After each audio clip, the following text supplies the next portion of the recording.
खुद को बदलने का सबसे सरल तरीका है उन जगहों पर चुप रहना जहां पर शब्दों से ज्यादा मौन की जरूरत होती है, क्योंकि मौन ही वह कुंजी है जो आत्माधिकार और शांति का मार्ग खोलती है। नमस्कार दोस्तों, स्वागत है आपके अपने चैनल माइंड अट्रैक्टर पर। तो चलिए बढ़ते हैं बिना किसी देरी के इस कहानी की ओर। बहुत समय की बात है, त्रिपुरा नाम के एक छोटे से गांव में एक युवक रहता था जिसका नाम अंशोधन था। वह बहुत ही अधीर और गुस्सैल स्वभाव का था। छोटी छोटी बातों पर बहस करना और हर बात का तुरंत उत्तर देना उसकी आदत बन चुकी थी। धीरे धीरे उसके इस स्वभाव के कारण लोग उससे कतराने लगे। अंशोधन खुद भी इस बात को महसूस करता था कि उसका स्वभाव उसके जीवन में शांति और खुशियां लाने के बजाय तनाव और अकेलापन बढ़ा रहा है, लेकिन वह समझ नहीं पा रहा था कि उसे इस स्थिति से कैसे बाहर निकलना चाहिए।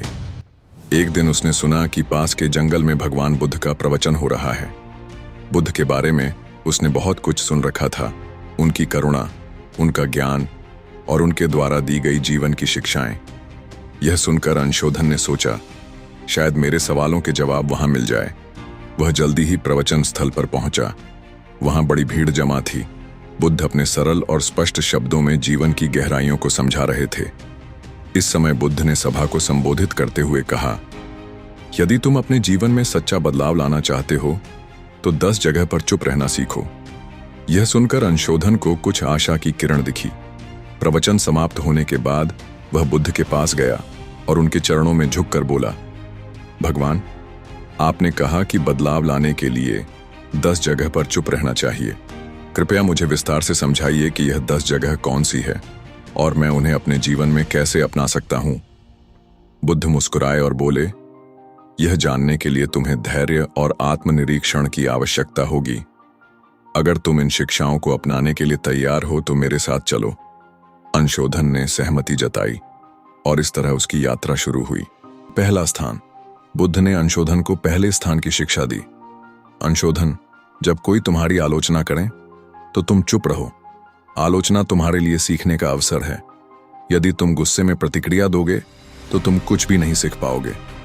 यदि तुम चुप रहकर सोचोगे तो तुम समझ सकोगे कि वह आलोचना सही है या गलत। बुद्ध ने उसे एक उदाहरण दिया। एक बार एक व्यक्ति ने मुझे अपशब्द कहे। मैं चुप रहकर उसकी बात सुनी। जब वह थक गया तब मैंने उससे पूछा, यदि तुम किसी को उपहार दो और वह उपहार ना ले तो वह उपहार किसके पास रहेगा? तो वह बोला, मेरे पास। तुम्हारे द्वारा कहे गए तुम्हारे यह शब्द भी तुम्हारे पास ही रहेंगे, क्योंकि मैंने इन्हें स्वीकार नहीं किया। अंशोधन ने इसे अपने जीवन में अपनाने का निर्णय किया। शुरुआत में यह कठिन था, लेकिन धीरे धीरे उसने महसूस किया कि आलोचना सुनने के बाद चुप रहने से वह आत्मनिरीक्षण कर पाता है। दूसरा स्थान। कुछ दिन बाद बुद्ध ने अंशोधन को दूसरे स्थान का महत्व समझाया। जब तुमसे कोई बहस करे तो तुम चुप रहो। बहस में सच नहीं बल्कि अहंकार की जीत होती है। यदि तुम चुप रहोगे तो स्थिति को बेहतर समझ सकते हो और सही निर्णय ले सकोगे। बुद्ध ने एक किसान की कहानी सुनाई। जो किसान अपनी छोटी सी खेती को लेकर झगड़ रहे थे। दोनों का मानना था कि वह जमीन उनकी है। जब मैं उनसे पूछा, क्या तुम जमीन अपने साथ लाए थे? क्या तुम मरोगे तो इस जमीन को साथ ले जाओगे? तो वे दोनों चुप हो गए। इस शिक्षा ने अंशोधन को सिखाया कि बहस करने से बेहतर है कि चुप रहकर समाधान की ओर बढ़ना। तीसरा स्थान। जब कोई गुस्से में हो, बुद्ध ने अंशोधन से कहा, गुस्सा आग की तरह है। यदि तुम इसमें घी डालोगे तो यह और भड़क जाएगा। इसलिए जब कोई गुस्से में हो तब चुप रहो, उसके गुस्से की ऊर्जा खत्म हो जाएगी। बुद्ध ने उसे एक और कहानी सुनाई। एक राजा ने अपने मंत्री को गुस्से में फांसी की सजा सुनाई। मंत्री ने कुछ नहीं कहा। अगले दिन राजा को पछतावा हुआ और उसने मंत्री को माफ कर दिया। अगर मंत्री उस समय राजा से बहस करता तो शायद उसकी जान चली जाती। अंशोधन ने इसे भी अपने जीवन में अपनाया। चौथा स्थान। जब तुम दुखी हो। एक दिन अंशोधन को किसी बात पर गहरा दुख हुआ। उसने बुद्ध से कहा, भगवान, मैं इस पीड़ा को सहन नहीं कर पा रहा। बुद्ध ने कहा, जब तुम दुखी हो तो चुप रहो। दुख तुम्हारे भीतर के द्वार का बदलाव हो सकता है। दुख तुम्हें मजबूत बनाता है, बस तुम उसे समझने की कोशिश करो। 5वां स्थान।